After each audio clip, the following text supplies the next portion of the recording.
you love movies and movie discussions, you've come to the right place. Who am I, you ask? I am The Wiz, and I'm here to review the 1945 drama Mildred Pierce, starring Joan Crawford, Zachary Scott, Blyth, Eve Arden, and Jack Carson, directed by Michael Curtiz. One of the things I love about doing the podcast and doing these reviews the way I do it, I get to discover new things about directors that I didn't really know. Even though I do the podcast, I am not a movie expert. I don't claim to be. I don't pretend to be. I love movies. I've always loved film, but I will also admit I have several blind spots when it comes to actually what movies I watch. For the longest time, I only knew Michael Curtiz as the director of Casablanca, and I thought that was his only good film. That's the only film he was known for. And to me, that was like, oh, well, you got one of the best films of all time. It's one that people know of. That's not bad, right? It's funny now looking at his work now and realizing he's had a lot of great films, which makes more sense because you'd think somebody who would make Casablanca had many other films that they've made before and after that. And one of his more well-known ones is this one what we're reviewing right now, Mildred Pierce. But he's had others too. He's had other movies such as The Adventures of Robin Hood, Captain Blood. I believe he directed the only good Elvis movie, which is King Creole, which makes me wonder if I should give that a shot.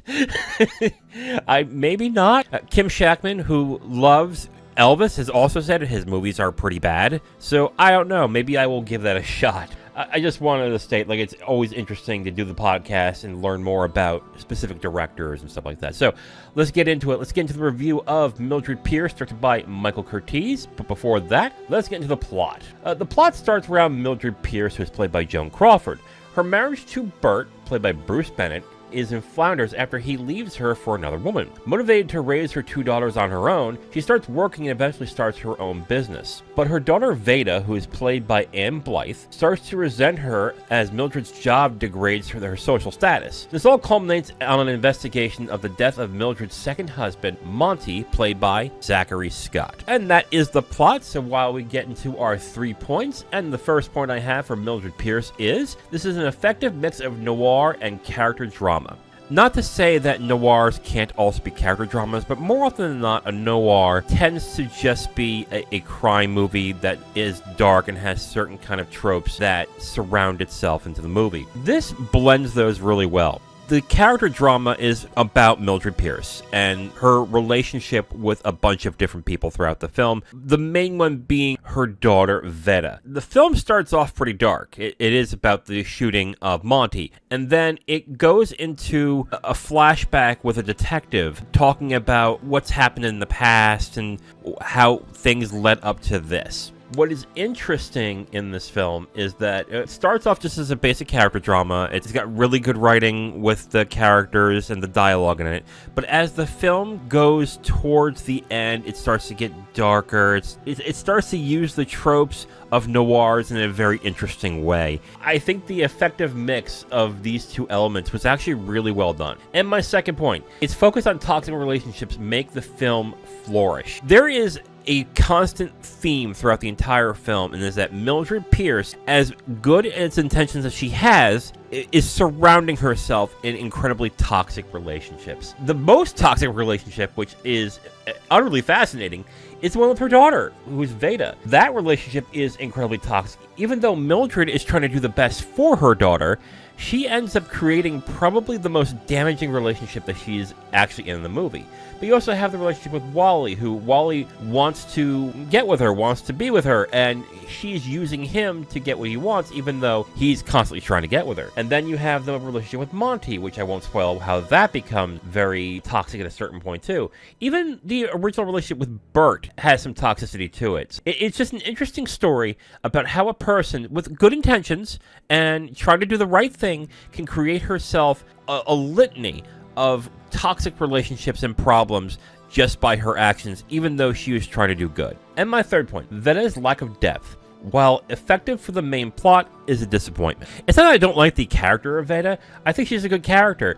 My problem is her only depth in it is that she is incredibly entitled, really spoiled. She really has no moral compass in this film, which I find surprising because she is raised by two parents who, for the most part, are pretty moral people. But I think the reason why she doesn't have the lack of depth is because she's essentially the femme fatale of the movie. She's the person that causes all the problem and is the one that is most desired by most of the characters in the film. And desired, what I mean by is Mildred wants her affection and her love. I just wish there was more depth to this character. It would have been really interesting to see how Mildred's smothering of her and trying to give her everything she wanted because Mildred did not have a life that was good in her eyes, it really caused how toxic this relationship and how bad her intentions have become. It is really the quote-unquote good parenting of Mildred that created this monster. But the film doesn't really show it that way. The film just shows that this is just a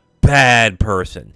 And I know some people are just bad. Trust me, I know some people, even if they're raised right, just end up being terrible people. I think this would have been a much interesting movie, character-wise, if Veda was a character that had a lot more depth to her when it came to, I guess, why she is the way she is, instead of just being, it's just how she is. It's not bad. I don't think it's a bad thing about the movie. I just think it's a little bit of a disappointment. I would have liked a little more depth on that character. And here are the footnotes for Mildred Pierce. And I just have a question. What Michael Curtiz film should I watch next? Honestly, I kind of want to see Angels with Dirty Faces. Part of me kind of wants to check out Adventures of Robin Hood just to see what made him a little more popular. Should I watch King Creole? I don't know. Maybe. That would be interesting. But yeah, I don't really have much else in the way of footnotes. So if you have a comment, what do you think is the next Michael Curtiz film that I should review? But post it in the comments and let me know. Overall, I'm going to recommend Mildred Pierce. I actually like this film a good deal.